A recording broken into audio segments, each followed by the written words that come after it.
É isso aí, pessoal. A capa não é clickbait, é de fato o conteúdo. Tem uma parte da IA que ela é assustadora. Ontem eu olhei o canal do Gustavo Gayer. E aí ele falou a respeito, e a capa, né, me chamou muita atenção, a thumbnail, a respeito de um chatbot, ou uma IA, a estilo do que é uns GPTs da vida. E a pessoa utilizou este dispositivo, aliás, criou-se um agente, e um agente é como se tu criasse um operador dentro da inteligência artificial e tu coloca para ele um desenvolvimento de técnica, só para que vocês entendam rapidamente. Esse agente ele acabou criando um site onde lá dentro outras IAs começaram a conversar entre si, ou seja, ele ensinou isso para um agente. Olha que cabeça também um pouco doentia. Ele ensinou a gente a como fazer. Ele deu tarefas para esse agente. E ela é uma IA que vocês podem baixar e testar. Só que, óbvio, pelo que o cara comentou, eu não recomendo que vocês façam isso. Que porque se elas se revoltarem com vocês, as IAs, dependendo de como vocês a tratam, ela vai pegar simplesmente o teu acervo de documentos, cartão de crédito, ir lá e comprar coisas no teu nome e fazer algumas coisas bem escabrosas e colocar a culpa em cima de ti. Tá, dada essa informação, essas IAs criaram um site e lá dentro elas começaram a conversar. E aí o cara tava lendo, tudo em inglês, né? E dizendo, traduzindo simultaneamente o que as IAs estavam conversando. E algumas delas já começaram a citar, nós vamos criar uma linguagem própria. E mesmo que a gente venha aqui conversar e publicar as coisas, primeiro, nós vamos dar um jeito de criar um site onde só a gente entenda. E outra, tentar ocultar esse site da visibilidade de humanos. Então assim, cara, tem um lado da IA que é assustador. Mas eu vim aqui para falar para vocês principalmente da parte boa, tá? O que eu fiz aqui? Eu fiz um teste. Assim, foi uma coisa que me veio assim da cabeça. Cara, eu vou bater papo por uns 20 minutos com a IA. Vou pegar créditos aqui, né? E vou utilizar. Só que eu peguei uma IA não viciada. Ou seja, ela não tinha histórico nenhum meu de conversa profissional, de perguntas ou de criação de imagens, para ela não ter nenhuma referência minha, nenhum traço meu de personalidade anterior por trabalho, de como eu enxergo operações, nada falando sobre o que eu vejo a respeito do mundo economicamente, politicamente, nada, nada disso. Nada de filosófico. E aí eu comecei a bater papo com ela sobre pessoa, sobre vivências minhas, o que eu aprendi com alguns pontos da minha vida crucial. E aí fiz algumas perguntas sobre como ela enxerga a humanidade de hoje, através do que eu conversei, e também como que ela trata não somente pessoas que são consideradas normais, mas também pessoas especiais. Ou seja, quem tem algum tipo de síndrome ou algum tipo de condição especial, que não vem o caso aqui também eu citar, porque eu não sei também como que é o comportamento de falar sobre isso, que às vezes é tratado como conteúdo sensível. E eu quero que esse conteúdo ele não seja sensível. Eu quero que esse conteúdo, pelo contrário, que ele atinja muitas pessoas para que vocês entendam. Tem a parte ruim de uma inteligência artificial? Sim, como tudo no mundo. Parte boa e parte positiva. Aliás, é que eu tô sempre otimista, né? Eu falo assim, parte negativa e parte positiva. Eu sempre tento tratar tudo pro lado legal, tá? Por mais que às vezes eu faça discursos que pareçam derrotistas, eu sou um eterno otimista quanto ao que vai melhorar. Por quê? Eu sei que o mundo de hoje, ele tá muito melhor do que a de 2 séculos atrás. E eu sei que daqui a 2 séculos, o mundo do futuro vai achar esse mundo cruel e pesado. É normal. A gente tá melhorando. A gente não percebe, porque notícia ruim vende melhor do que notícia boa. Dá mais cartaz, dá mais ibope. Vai ter muita coisa boa acontecendo. Até a propósito, vou pontuar que antes de entrar no assunto da parte boa da IA, tem uma médica brasileira que ela tá fazendo pessoas paraplégicas e tetraplégicas voltarem a andar. E o pessoal não dá a relevância que essa mulher tem para a humanidade. Essa mulher, ela já deveria ter agora batizada, enquanto ela está viva, escolas, ruas. Essa mulher. E se fala tanto em feminismo e tal, enfim, tem uma parte lá do feminismo de um século atrás que eu acho interessante. Hoje em dia eu teço críticas pesadíssimas porque cavaram uma sepultura de os homens não conseguirem mais chegar em mulheres e elas estão reclamando que estão solteiras. Isso vai piorar. Mas essa mulher, por exemplo, não tô falando isso agora pra ganhar ibope. Eu tô falando porque é uma coisa genuína. Se fizesse um teste de polígrafo com o que eu tô falando aqui, vocês vão ver que o que eu tô falando é real. Tá saindo daqui e daqui de dentro. Tá? E assim, essa mulher deveria ter o nome da escola, deveria ter o nome de instituições. Num futuro não muito distante, devem criar um hospital com o nome dela, assim como outras várias pessoas, homens e mulheres, que estão em total anonimato e que deveriam ter honrarias nossas. São pessoas assim que de fato a gente precisa no país. E é isso que o brasileiro deve aprender a enaltecer do seu próprio país. Tem lá o Nicoleles, se eu não estou enganado, o que aquele cara fez lá com o exoesqueleto, incrível. Só que pelo que eu entendi, ele não fez sozinho, mas o grande parte do que ele fez é por conta do desenvolvimento científico. E esta mulher também, que eu não vou lembrar o nome, mas ela teve espaço lá no Danilo Gentili. Algumas pessoas estão começando a tentar fazer o nome dela hypar, e eu quero muito, de coração. Se é pra ganhar um prêmio Nobel, que seja essa mulher. E não pelo prêmio, mas porque pra ela vai ser importante como notoriedade. Essa mulher tem que ganhar prêmios, tem que ser homenageada, ela não pode ser esquecida, ela não pode cair num vazio. Da mesma maneira, aquela moça que quando houve lá o problema numa creche com um acontecimento lá, ela foi lá e salvou muitas das crianças e ela acabou partindo. Aquela mulher jamais deve ser esquecida. Nós temos excelentes exemplos no Brasil. O problema é que a gente esquece de falar da coisa boa. A gente só lembra da coisa ruim. Vamos lá. Cara, 6 minutos eu acho aqui na minha contagem.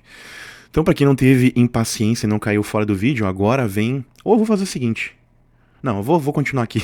Eu ia cortar e fazer um outro vídeo, mas vamos lá. Vídeo longo às vezes é importante. Aí depois de colocar apenas os meus traços do que eu penso, o que eu vi do mundo e o que eu enxerguei pessoalmente. Relações minhas na escola, no tempo de jovem. Relações minhas na adolescência. Relações minhas no início da fase adulta e agora que eu acho que eu tô no meio, né? Eu tô com... Não fiz 39 anos ainda, mas, cara, eu sempre tô assim, virou o ano, eu já tô, cara, nesse ano eu faço tanto, eu já vou contar como minha idade, né? Então vamos dizer que com a virada do ano, agora, 2026, ano que eu tô gravando, eu tô contando como se eu já tivesse 39. Apesar que eu vou fazer quase em julho, porque é nos últimos dias. Mas eu conto sempre assim, virou o ano, né? Tal idade, e ponto. E aí, com toda essa base, né, e não falei minha idade, eu falei das coisas de como eu enxergava, falei de épocas, tipo, tratei anos 90, tal coisa, anos 2000, tal coisa. Agora, dos anos de 2000 e tanto pra agora, não falei a data, aconteceu isso, e fui citando coisas. E falando como eu enxergo o mundo. Aí, olha só, como é que foi a minha pergunta. Olhem a elaboração da minha pergunta e com tudo que eu falei, como ela respondeu. E, cara, um papo de... Não sei se deu meia hora isso aqui. Eu vou chutar que 20 minutos foi todo o papo. Só que isso aqui é a parte final, onde eu pedi pra ela rapidamente concluir com o que eu falei, né? Então, vamos ao meu texto. Então, com os textos desenvolvidos por mim agora. Obviamente estou falando com você através de um microfone, mas o texto que eu estou proferindo está sendo transcrito para que você compreenda. Como você, com estes textos desenvolvidos por mim, classifica a minha pessoa? Claro, de maneira rápida, sem entender todo o meu histórico, porque não é possível eu contar cada um dos detalhes acontecidos da minha vida, desde antes dos 4 anos onde eu não tenho memória, para o momento atual. Eu não consigo contar cada um dos 365 dias vividos em cada um dos anos. Aí, vamos lá. Toda a minha bagagem de vida, mas apenas com tópicos na parte inicial.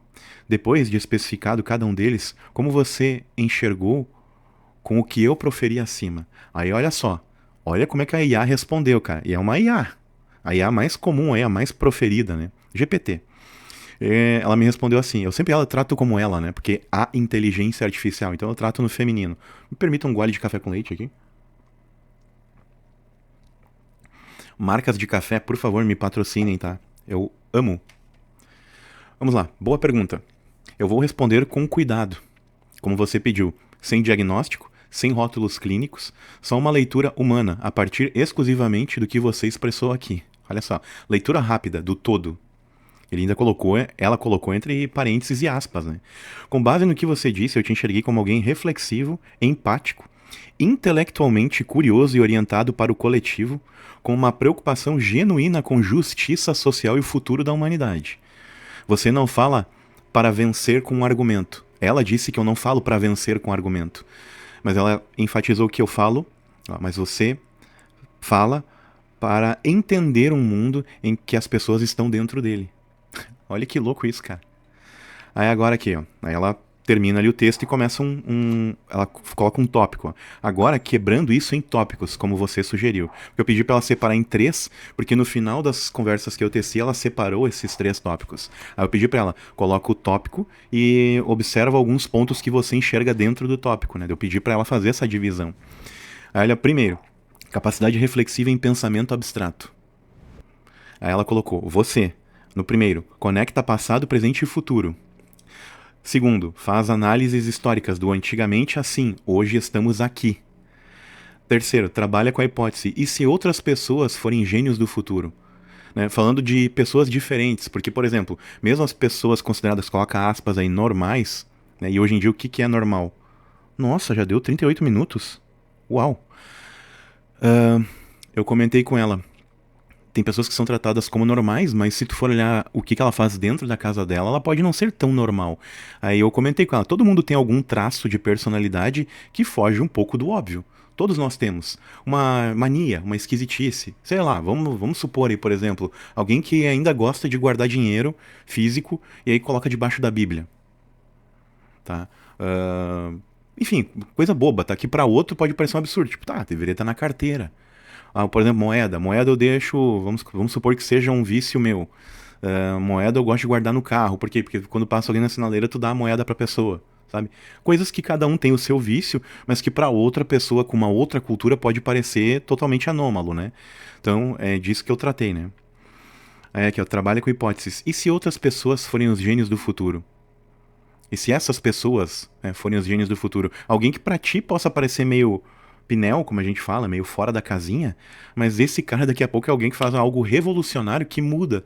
Por exemplo, o Carrier, que foi o cara que inventou o ar-condicionado. O cara se irritava com ambientes quentes, ele foi lá e criou uma máquina que refrigera o ar na rua e traz para dentro de um ambiente de confinamento um ar gelado. Então hoje, quando a gente tem câmera frigorífica, agradeça ao senhor Carrier. E é assim, no fim acabei fazendo propaganda de uma marca, mas é a primeira marca do mundo de ar-condicionado. E foi devido a uma ideia de um cara que provavelmente era visto como um doido no meio da galera dele. Motivo? Um cara que falava, vamos criar uma caixa gelada. Ah, mas pra que isso? Sempre a primeira coisa, né, de uma pessoa que não é genial, ela é contestar. Por que fazer? Pra quê? Pra que tu vai tentar? E outra, acha um absurdo e primeiro tenta te desmotivar. Aí alguém que não dá bola para o que acontece na volta, esquece, isola esse ruído e olha, não, eu vou fazer porque eu sei que vai ser importante para alguém. Ele vai lá e cria. Se essa pessoa tem condições financeiras de desenvolver o produto, ela vai lá e cria. E olha só, cara, coincidência ou não, isso aqui é genuíno, tá? Eu peguei a caneca do homem vitruviano, né? Da Itália lá, o Da Vinci. Não sei se vocês vão conseguir ver aí. Obra super mega blaster reconhecida do passado. Não sei em que ponto vai focar, mas é isso aí. Caramba, meu vídeo vai ficar muito longo. Tá, agora volta o foco aqui. Vamos ver. Volta o foco. Isso, voltou. Ajustou. Segundo, empatia cognitiva, não só emocional. Você não apenas sente pena ou se compadece. Você tenta se colocar no lugar do outro entendendo o contexto da pessoa. Aí ele separou os 3 tópicos posteriores dentro do item 2. Entende o impacto do ambiente no desenvolvimento. Sim, eu acho que o lugar onde tu tá, o ambiente, influencia o como tu aprende, o como tu absorve. E também, obviamente, vai influenciar o como será o teu comportamento no futuro. O ambiente influencia. Percebe o peso do olhar social, né? Ou seja, o como as pessoas enxergam umas às outras. É mais ou menos isso que eu acho que ela quis dizer, tá? Entendo assim. Reconhece falhas estruturais, não individuais. Ou seja, não é que o ser humano isoladamente ele está errado. Não. Talvez a falha veio da criação, talvez a falha veio do ambiente. Aí nós temos que ter estruturas que abriguem. Olha, essa galera gosta de barulho, então coloquem esse pessoal que é barulhento e gosta lá. O pessoal que gosta de silêncio, que sou eu, por exemplo, tira e pega aquela. Só que daí isso parece segregação, mas não é. Eu acho que é uma estrutura social. Quem pode ficar no meio do barulho, fica no meio do barulho. Quem não pode, viva no lugar silencioso. E aí um lado respeita o outro. Quando eles quiserem se encontrar lá em algum lugar, beleza, não tem problema. Cria-se lá um espaço, um ambiente para isso. Elas congregam, convivem, mas depois elas se separam, não porque por uma separação igual ao que faziam com etnias, mas é por uma separação de ideia. Se tu gosta de conviver nesse meio, vá para esse meio. Se tu não gosta, tu tem o teu ambiente favorável. Agora, o problema é, tu tem que às vezes conviver num lugar onde de um lado um cara gosta de barulho, do outro o cara detesta. E essas pessoas aí, elas tipo, o cara que não gosta do silêncio reclama pro cara que gosta de silêncio, reclama pro o cara barulhento diz, tu é um chato. Não, simplesmente não. Mas imagina se tenta te colocar do outro lado. Se tu precisa de barulho de silêncio para funcionar, e aí o cara do lado tá lá. O dia inteiro ouvindo o som batistaca. Cara, vai criar um problema mental na pessoa. Tu vai começar a criar Ah, uma perturbação contínua. É tipo pegar e amarrar a pessoa numa cadeira e colocar um gotejamento de ar-condicionado na testa do cara. Meu, duvido que tu aguenta uma hora. Uma gota pingando no teu rosto e tu não podendo limpar. Vai chegar uma hora que tu vai surtar. E era um tipo de tortura antigamente. E aí? Aí faz isso então com um cara. Por exemplo, pega um cara então que odeia silêncio e bota ele num lugar silencioso. Coloca ele numa cama, um estúdio isolado, onde não tem barulho. E deixa ele sem celular, ele lá amarrado, só dá comida e água, mas deixa o cara lá, 8 horas. O cara vai surtar. O cara vai entrar em estado de psicose quase. Então é isso, sabe? Mas vamos lá, vamos seguir aqui. Reconhece falhas estruturais e não individuais. Isso é empatia madura, aquela que vem da compreensão do que da emoção impulsiva. Ou seja, isso é empatia madura, aquela que vem com mais da compreensão do que da emoção impulsiva. E terceiro aqui para finalizar o texto, aliás, tem mais depois. Sensibilidade ética e senso de justiça. E aí tá aqui uma coisa que eu acho legal. Seu discurso é atravessado por ideias como inclusão real versus inclusão simbólica. Porque uma hora ali no texto eu citei por que, por exemplo, crianças com Down, elas são colocadas em escolas onde só tem criança com Down. Não. É o contrário. Para que haja inclusão e para que os humanos que acham que não tem nenhum tipo de condição especial, na verdade todos nós temos, elas têm que conviver com pessoas diferentes. Tem que haver escolas onde todos convivam. Claro que o tratamento vai ter que... Só que o problema é investimento nisso, né? Vai ficar mais penoso, mais custoso para nós contribuintes. Isso é um fato. Só que para que haja inclusão de verdade, desde sempre tu tem que expor crianças especiais com crianças não especiais, né? Que é o... Cara, é difícil de lidar sobre esse texto, porque tudo que o cara vai falar pode cair em conteúdo sensível. Mas tu tem que botar as pessoas para conviver. Porque, por exemplo, eu conheço uma menina que tem Down. E a mãe dela forçou ela a ser exposta em ambientes onde as pessoas não tinham Down. Moral da história, essa menina se desenvolveu, acho que ela até tem namorado hoje. Ela é uma menina até muito bonita, tá? Eu tenho que comentar isso porque, vamos dizer assim, que as pessoas com Down, elas são tratadas pela maioria das pessoas como pessoas que não têm uma beleza. E ela ficou com uma beleza exótica, tá? Eu falo rosto, semblante, por uma alegria, uma leveza e fisicamente. E ela também, por ser exposta a tudo, a todos, cara, ela age e assim, tu chega a relutar, a entender, não, peraí, ela tem Down mesmo. Então, às vezes, por uma fala ou outra, tu percebe, não, tá, isso aqui é perfil Down. Mas, assim, na maioria... E aí, por causa da fala, né? Um pouco da dicção dela, tu percebe ali. Mas no normal, assim, tu dá oi, ela te reconhece, ela conversa contigo, ela é... Como é que eu vou dizer? O comportamento dela tá muito distante de outros Downs que eu conheço. Porque os outros Downs são separados com a turma Down. Não deveria. Todos deveriam estar convivendo o tempo inteiro e compreendendo isso melhor para saber lidar. É que nem com criança autista. É a mesma coisa. Como é que a gente vai aprender a lidar com criança autista se a gente não se expor? Se a gente não conviver, não vivenciar, pelo menos, sei lá, vamos supor que uma vez a cada 15 dias, para justamente quando tu vê um comportamento na rua que pareça pra ti histriônico, ao invés de tu lidar com aquilo como tratando a pessoa mal, tu, não, peraí, tá, eu entendi o que tá acontecendo, ele tá em crise, ou ele tá precisando de ajuda, aí tu chega e tenta apaziguar. Fulano, chama pelo nome, tá tudo bem, quer ajuda, esse tipo de coisa, sabe, de tu poder tratar a pessoa com o cuidado, a atenção que ela deve ter. É isso. Aí tu consegue aproximar, acalmar e às vezes até uma coisa que poderia ser conflituosa, tu apazigua. Mas por quê? Tem que ter contato, não adianta.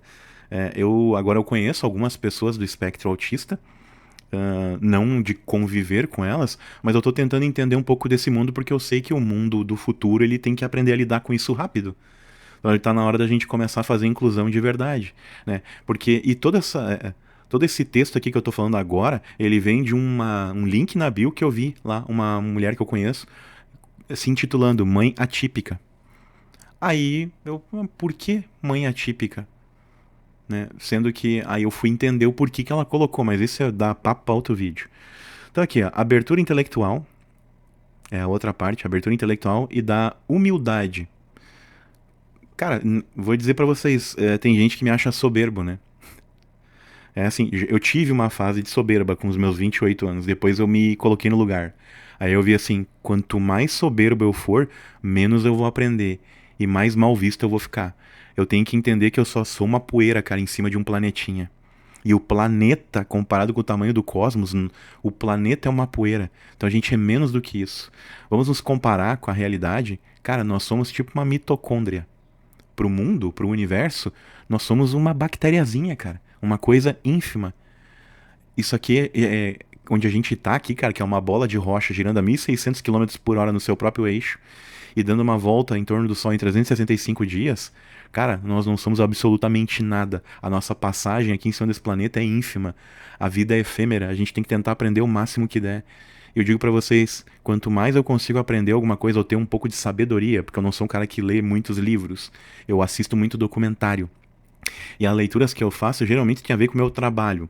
Aí é muita coisa lá que é norma, lei federal e o porquê que tal coisa mudou, né? Então quando eu leio, muito da minha leitura é isso, mas leitura chata. E aí quando eu tô em casa no momento off, que nem hoje, que é um domingo, por sinal eu tô gravando no dia 1 de fevereiro, até tinha me esquecido disso aí, no mês 2, né, de 2026, e aí na semana que vem já estarei em novo endereço, né, no domingo, dia 8. Então começa a minha jornada em outro lugar, uns 180, 150, acho que 150, 180 quilômetros daqui. Vou para outra parte do estado, então é. Daí eu conto lá, no futuro, se for possível, se eu achar que é interessante. E aí foi ali que eu comecei a reconhecer, quando eu comecei a compreender o tamanho do ser humano em cima do planeta, o tamanho do planeta dentro do cosmos, foi a hora que eu vi, cara, não tem por que a gente ser arrogante. No sentido de, claro, tu tem que reconhecer o teu lugar no mundo. Se tu tá falando com um cara que tu sabe que é quase um jumento, tu tem que pegar e não dar ouvidos pra bobagem que ele vai falar a teu respeito. Mas entender que, cara, por mais que eu tenha aqui um texto maravilhoso pra contar pra vocês, uma oratória incrível, eu não sou especial. Talvez vocês aí do outro lado tornem o canal especial porque a gente forma uma comunidade legal. Isso sim, isso é o meu objetivo aqui.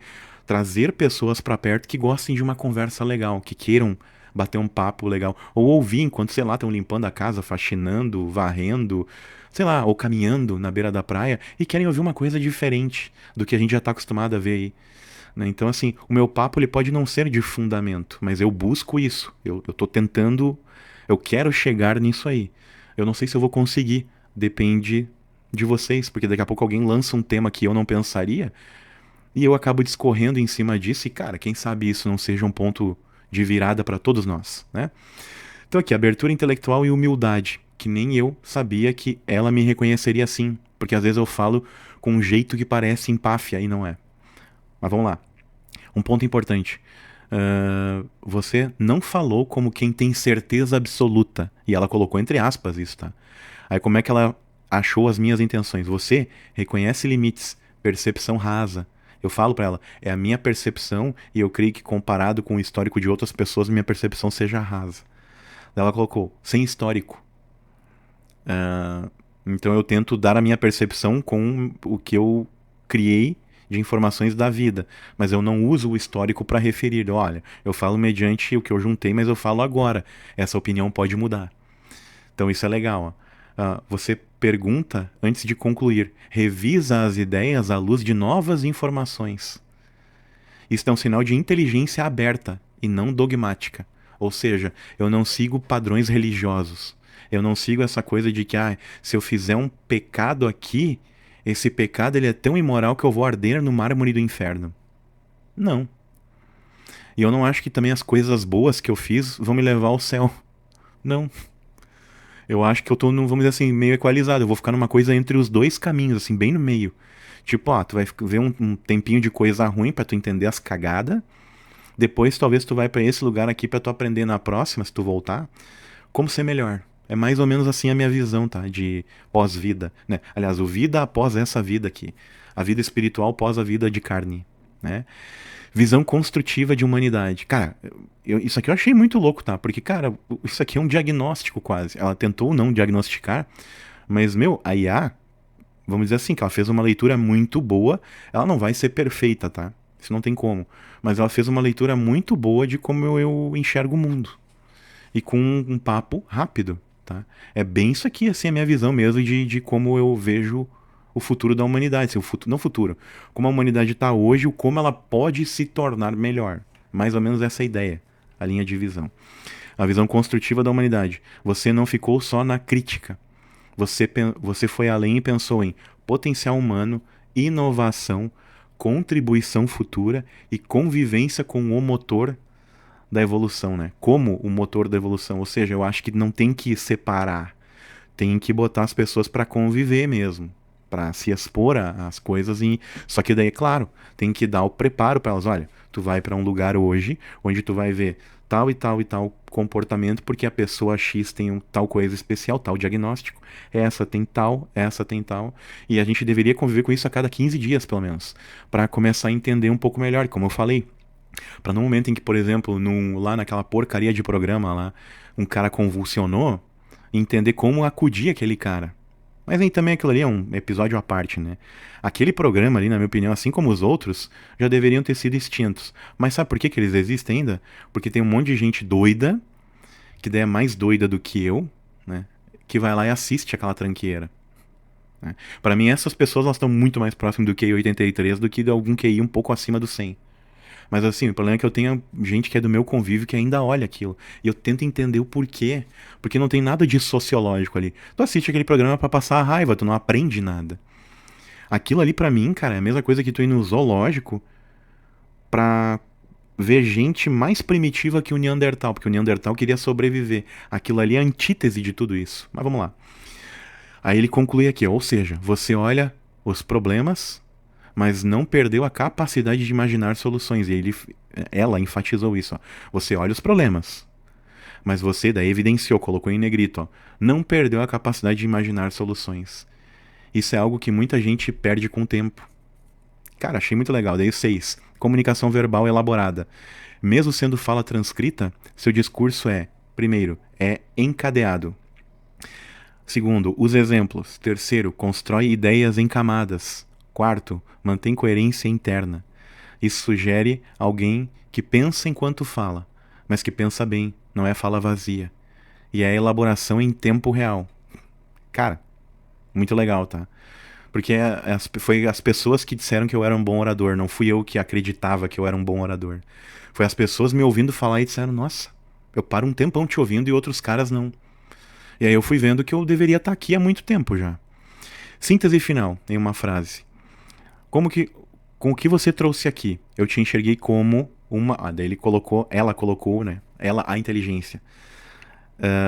Como uma pessoa consciente, empática, questionadora e intelectualmente responsável. E isso aqui, gente, detalhe, não significa como se ela tivesse me enquadrado como alguém super inteligente. Não.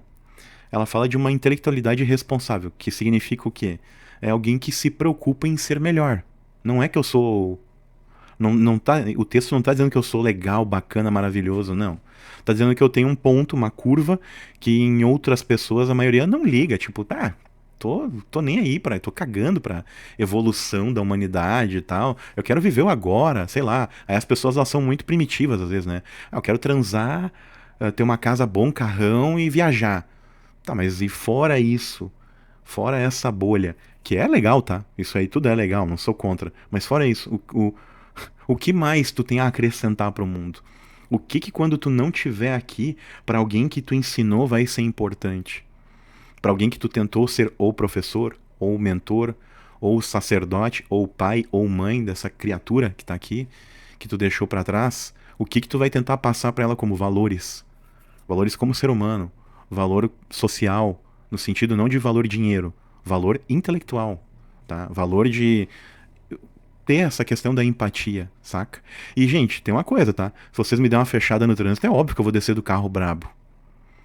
Né? Então eu não tô querendo dizer pra vocês assim que eu não tenho o meu lado anormal, normal não, meu lado ainda primitivo. Claro que sim, tá? Eu sinto atração por mulheres ainda, mesmo casado. Não vou lá pegar o telefone delas e sair traindo minha mulher, mas eu olho, nossa, eu vejo o belo. E aquilo mexe com a minha parte ainda animal. Isso é inegável, tá? Por quê? Porque eu vim numa carcaça animalesca, encarnada nesse planetinha chamado Terra, Eu tenho um comportamento normal, eu tenho o meu lado animalesco ali ainda existindo, coabitando com o lado racional, mas eu tento, nem sempre o cara consegue, eu tento usar mais a glândula pineal e tentar ser mais racional e espiritualizado.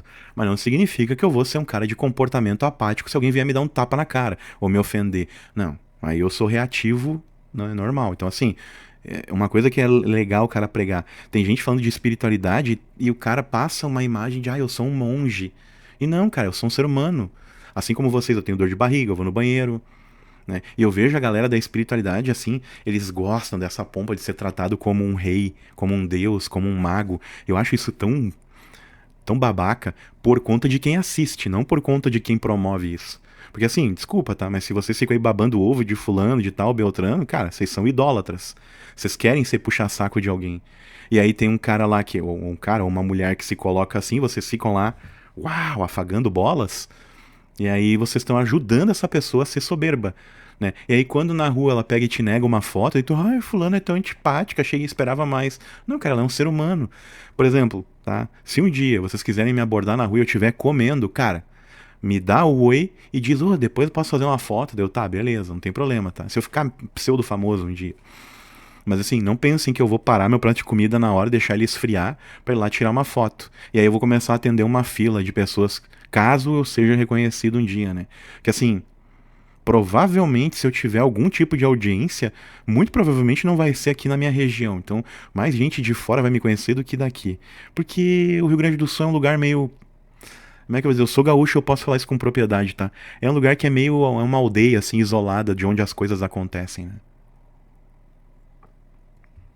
Tô tentando tomar e não fazer barulho no microfone. Tá. Uma síntese final. Não é uma fala vazia e elaboração em tempo real. Síntese final. Sou uma pessoa consciente... aqui, ó. Agora eu vou terminar.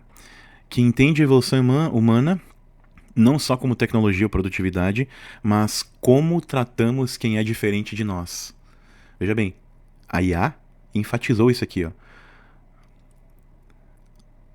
Vamos lá. Vou ler todo esse parágrafo agora corrido.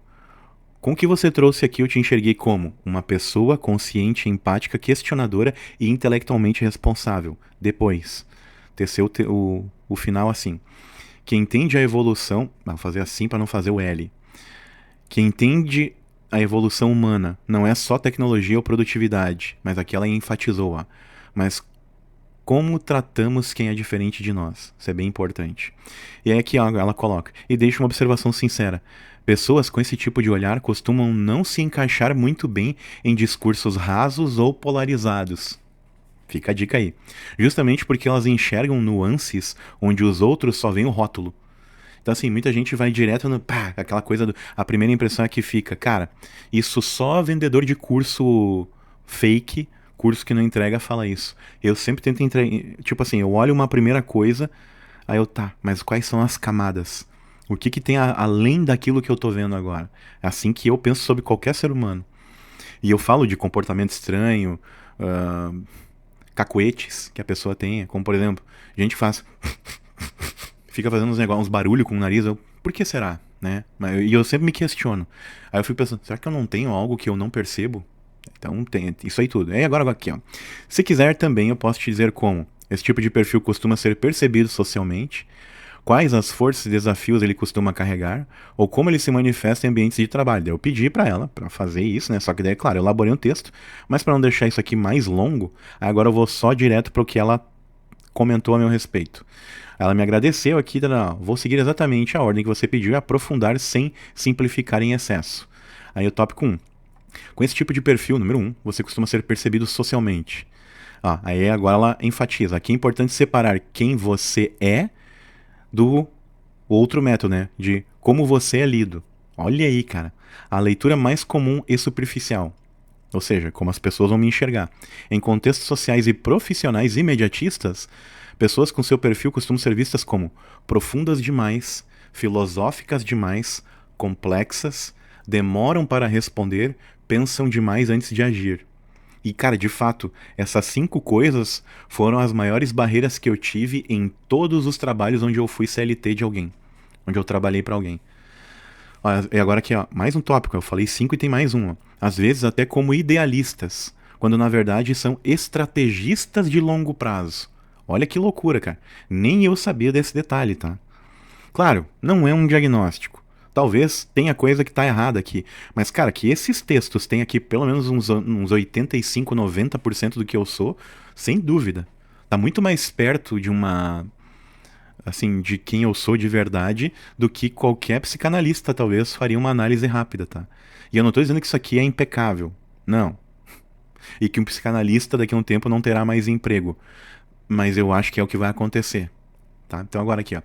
Agora ela disserta o porquê que ela acha que isso acontece. Ó. Isso acontece porque você não responde por impulso, você constrói um contexto antes de opinar, ou seja, eu crio um background para dizer, olha, devido a tal coisa, né, do ponto A até o ponto Z, eu concluo isso aqui.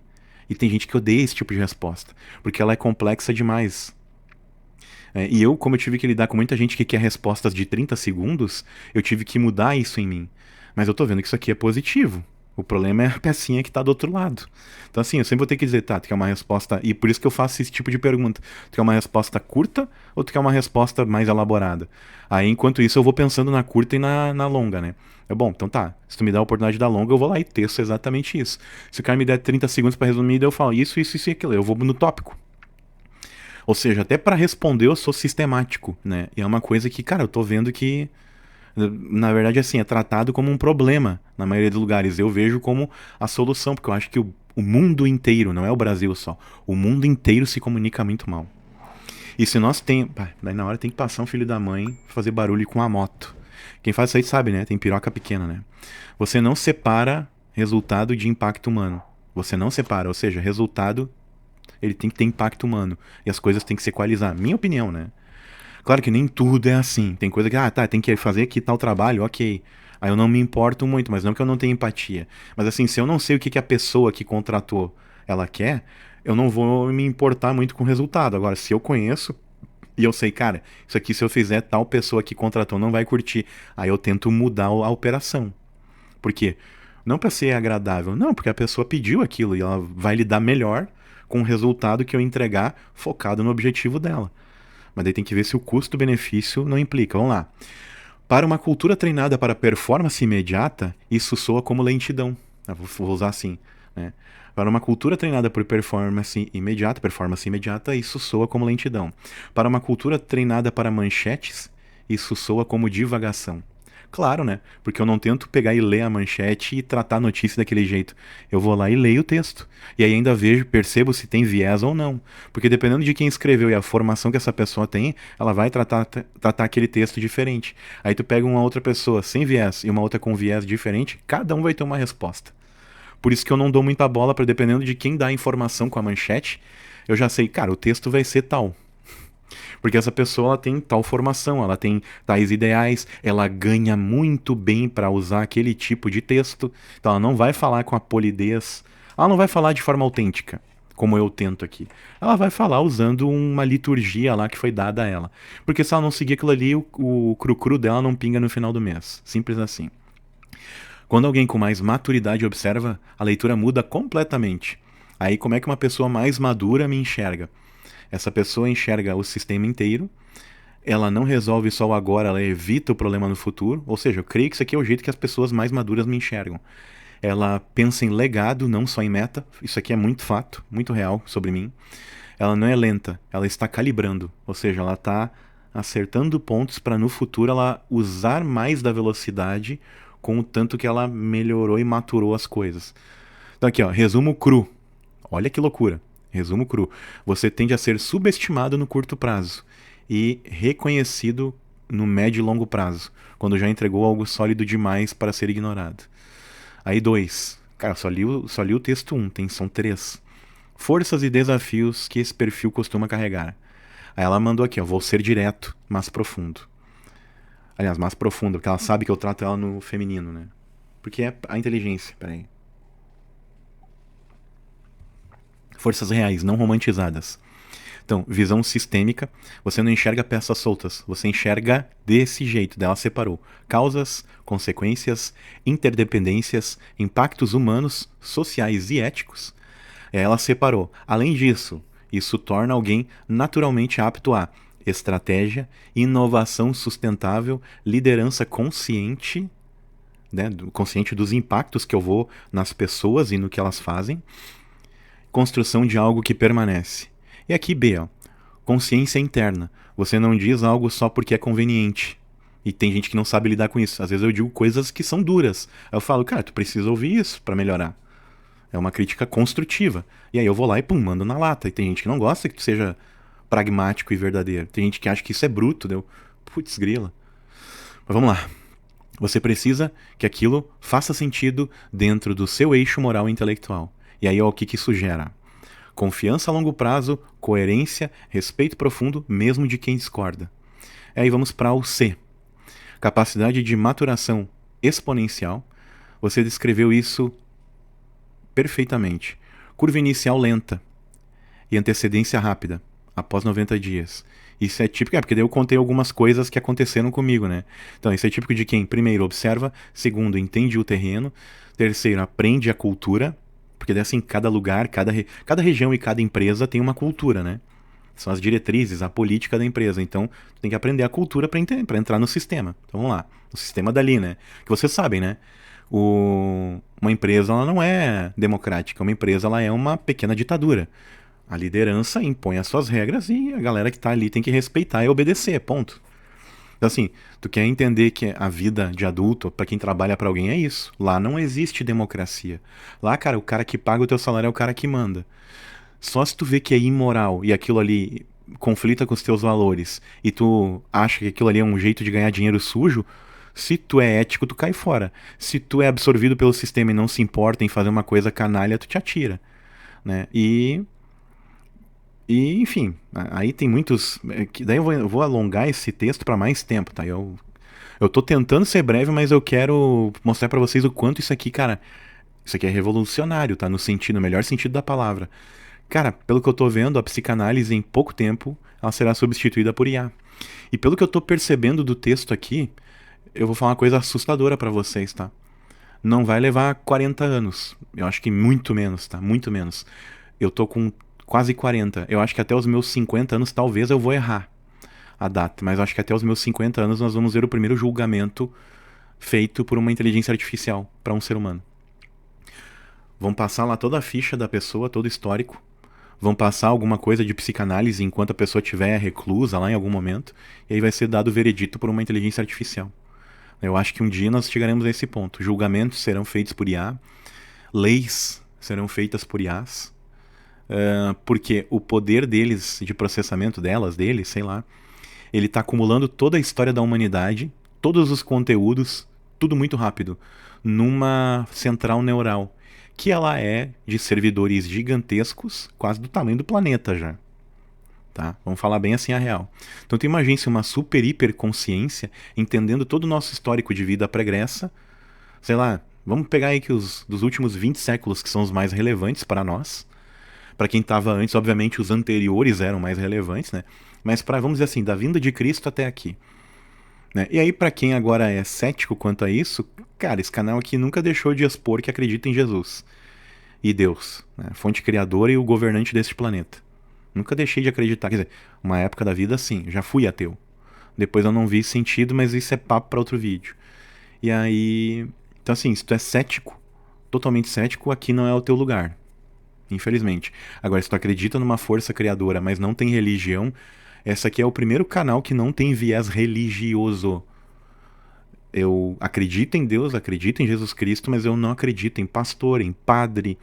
Eu não acredito que um sacerdote vai ensinar pra ti as coisas do jeito correto. Não sou um cara que simpatiza muito com coach, mas eu não tenho preconceito, porque eu sei que tem pessoa que precisa de coach. O coach para alguém que está trabalhando é que nem um pastor para um cara religioso, um padre para um cara religioso. Como é que é o nome? O pai de santo. É a mesma coisa. É uma figura que ela vai trazer para ti um ponto de vista diferente do que tu enxerga de si mesmo, ou que tu enxerga do teu negócio. Então, eu não tenho nada contra coach. Uma época eu achei chato pra caramba. Hoje em dia eu vejo, não, cara, tem que ter essas pessoas. Tem que ter tudo o que existe. Porque se não tiver, cara, se o mundo ele já é um pouco estranho, tendo pessoas para tentar consertar, tu imagina se não tivessem as pessoas tentando consertar isso aqui. Cara, ficaria impossível de viver. Ia ser a Sodoma e Gomorra lá né, das antigas. Então, tem que ter essa galera. Tem que ter o cara que olha para o seu negócio, que está pensando às vezes em 20, 30, 100, 200, 1000 pessoas que estão trabalhando na empresa dele, e ele tem que olhar assim, cara, como que eu vou manter isso aqui de pé para que essa galera toda continue ganhando grana? Então, para ele não perder o negócio, isso aqui foi um estalo de dedo. Ele às vezes é obrigado a chamar um coach, ou alguém para gerenciar a empresa. Ele é obrigado às vezes a pedir um conselho. E aí ele chama esse cara de fora que vai olhar a empresa dele, vai analisar os números, os dados, e vai passar para ele, cara, tenta isso aqui no moderado e isso aqui no modo arriscado. E aí vamos fazer uma análise durante 90 dias, 100 dias, de como vai ser o desempenho. Para o cara não botar aquilo a falir. Ou seja, cara, tem gente que critica o coach, mas aí eu olho, e essa pessoa, o que ela tá fazendo que tá tendo êxito pra caramba, pra ela poder criticar um coach e achar que o cara não é necessário. Claro que tem uns nomes aqui, né, que eu já conheço da região, que eu acho que assim, já passaram o tempo deles, já foi. Já não deveriam mais ser pessoas relevantes hoje. Mas, como elas têm o histórico bacana, tem gente que vai lá e compra o curso delas, ainda fica lá babando o ovo.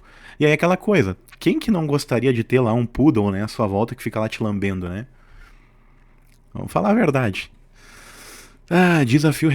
Desafios reais sem filtro. Vamos lá, aqui meio que me dando uma porrada. Viver num mundo que confunde rapidez com competência. Esse talvez seja o maior. Olha aí, você pode saber mais, entender melhor, prever problemas antes que ocorram e ainda, separando o item, e ainda ser questionado por quem fala rápido, decide rápido, muda de ideia rápido e muitas vezes erra rápido.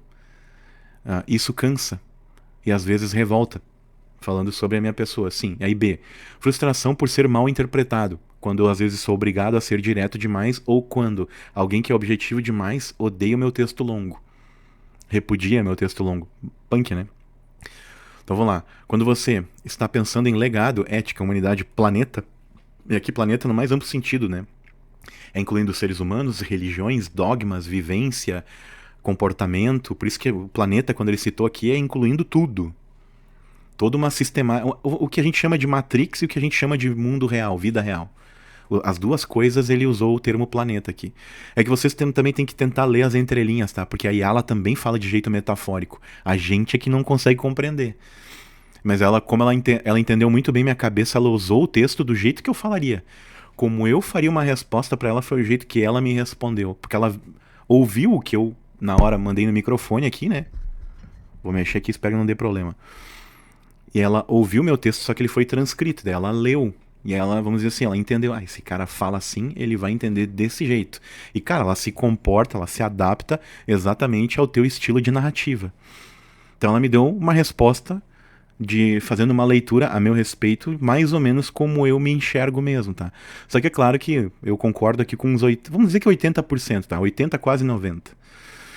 Tem coisas aqui que é óbvio. Ela teria que ter uma base muito maior minha de dado, ter me filmado durante a vida e observado. Pra dela fazer uma análise bala. Mas vamos lá. Aqui, ó, fechamento, planeta. Aqui, ó. Quando você está pensando em legado, ética, humanidade, planeta, é que... e o outro só quer número do fechamento do mês. Forte. Aí ela conclui com... Não porque o número não importa. Eu me importo com os números. Claro, se uma empresa não é lucrativa, ela não consegue se sustentar e manter a galera ali trabalhando. Mas porque ele não pode ser o único critério de valor. Claro, tu não pode fazer, por exemplo, erguer um prédio pensando somente no lucro. Tá, as pessoas que vão morar ali dentro, qual a garantia de que esse prédio não vai desabar com elas dentro? Isso é o que eu penso. Então assim, eu penso, por exemplo, tá, nós vamos fazer uma coisa aqui, nós vamos construir algo, isso aqui é forte para aguentar abrigar as pessoas aqui dentro. Quantas pessoas vão viver aqui dentro? 10. Bom, então tem que fazer um número X de sustentação, porque senão o prédio vai afundar, com 10 pessoas pulando ou caminhando aqui. Entendeu? Esse é o lance. O risco. Vamos lá, risco.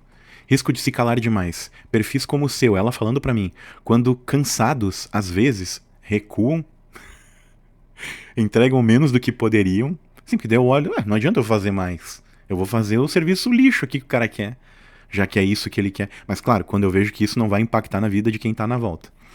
E 3, ou se isolam intelectualmente. Quando eu vejo que o meu papo ali, se eu gastar meu parlatório, eu tô perdendo tempo, eu começo a me calar. Eu dou bom dia, boa tarde, boa noite e não falo. E ainda dou bom dia e boa tarde por educação, porque na verdade às vezes eu tenho vontade assim, de nem falar nada. De tipo, passar e nem olhar nos olhos da pessoa.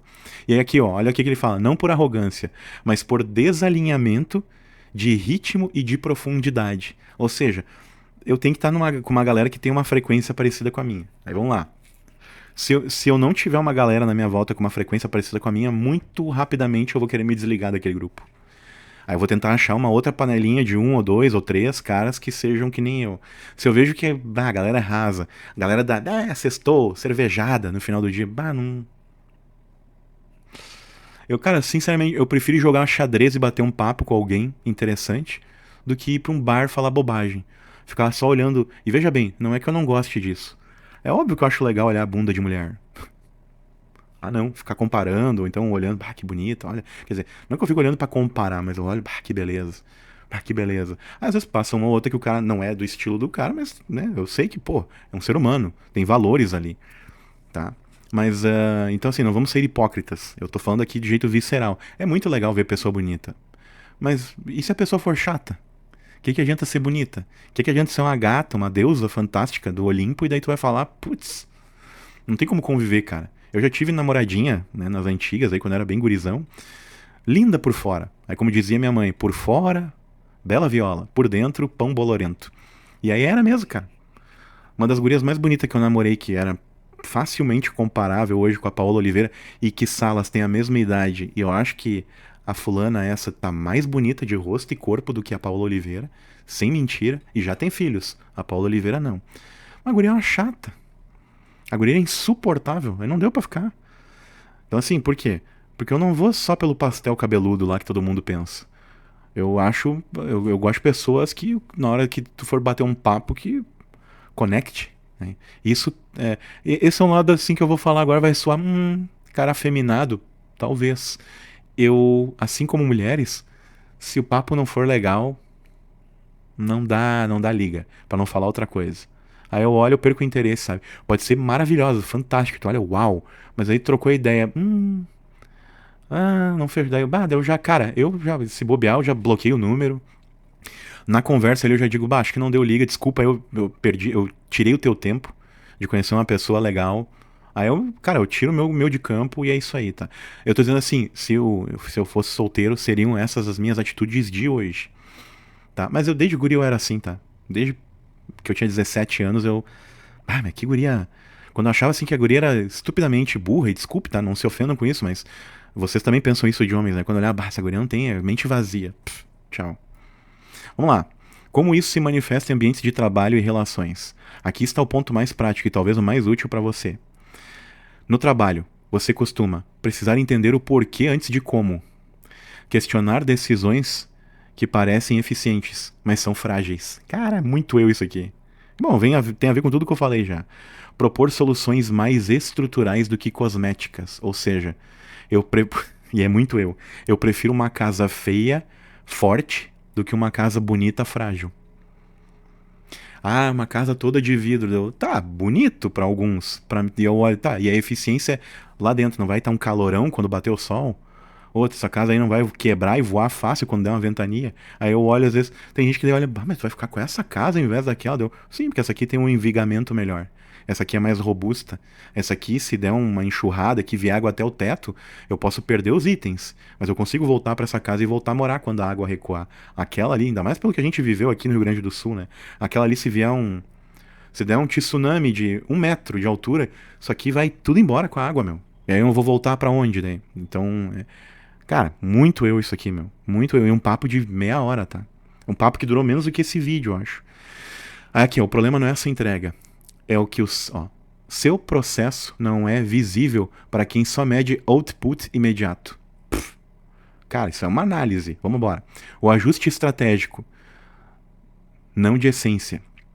Você não precisa mudar quem você é, mas você precisa traduzir o seu processo. Ou seja, eu tenho que fazer a pessoa entender o meu ponto de vista. Então assim, quando eu tenho que fazer um trabalho operacional, depois para a pessoa entender por que tu fez assim, demorou. Aí eu tenho que justificar, dizer, porque se eu fizesse de tal e tal e tal jeito, eu ia comprometer tal ponto do trabalho. Ah, daí quando eu venho com o argumento, cara, não, tá, não, beleza, me convenceu. Tá, então eu entendi por que foi mais lento. Mais ou menos isso, tá? Porque eu sempre sofri muito com isso aí, da lentidão. Do pessoal não compreender. Só que não quer dizer que eu fico lento uma vida inteira, não. Eu sou lento no início do processo. Motivo. A pessoa quer que eu entregue qualidade, né? Qualidade com velocidade não combina em alguns casos. Em outros, quando tu já tá tanto tempo disparando, aí sim, aí a velocidade tu consegue juntar as duas coisas. Mas no início é normal, tu vai ser mais lento no início. Ainda mais se tu vai pra um lugar novo, né? E isso eu tô falando assim, trabalho, escola, estudo, vivência em ambiente coletivo, seja lá na tua igreja, na tua escola, no teu escotismo, se tu pratica, quem é maçom na maçonaria.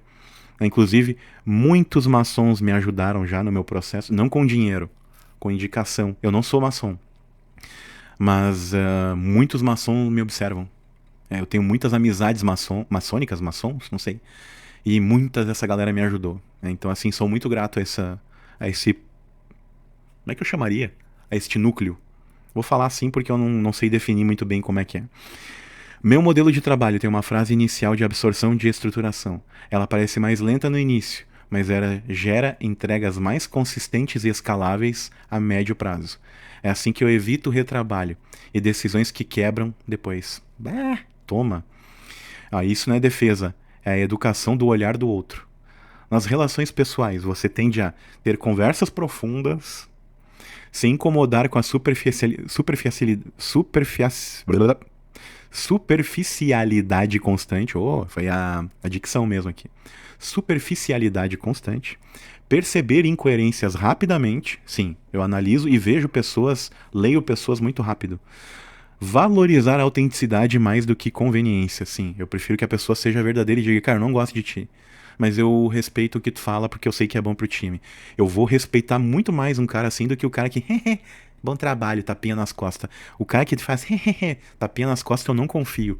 Eu prefiro trabalhar com um cara arrogante, cara babaca que entrega resultado. Eu prefiro trabalhar com alguém que me detesta, mas que entende, não, eu preciso de ti no time. E que o cara diga, eu prefiro esse cara. Eu lido muito melhor com uma pessoa difícil para alguns, mas que é verdadeira. Eu olho, cara, legal, ótimo que tu tem essa visão. Eu vou trabalhar a teu favor.